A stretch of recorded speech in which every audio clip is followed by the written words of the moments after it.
Price God. இன்றைய தியானம் யோவான் 1:9-16 வரை. உலகத்திலே வந்து எந்த மனுஷனையும் பிரகாசிப்பிக்கிற ஒளியே அந்த மெய்யான ஒளி. அவர் உலகத்தில் இருந்தார். உலகம் அவர் மூலமாய் உண்டாயிற்று. உலகமோ அவரை அறியவில்லை. அவர் தமக்கு சொந்தமானதிலே வந்தார். அவருக்கு சொந்தமானவர்களோ அவரை ஏற்றுக்கொள்ளவில்லை.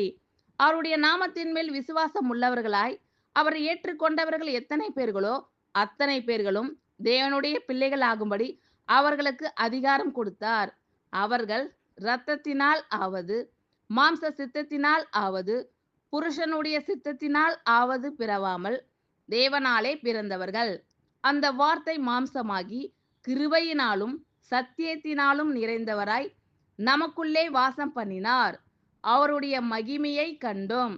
அது பிதாவுக்கு ஒரே பேரானவருடைய மகிமைக்கு ஏற்ற மகிமையாகவே இருந்தது. யோவான் அவரை குறித்து சாட்சி கொடுத்து, எனக்கு பின் வருகிறவர் எனக்கு முன் இருந்தவர், ஆகையால் அவர் என்னிலும் மேன்மை உள்ளவர் என்று நான் சொல்லி இருந்தேனே, அவர் இவர்தான் என்று சத்தமிட்டு கூறினான்.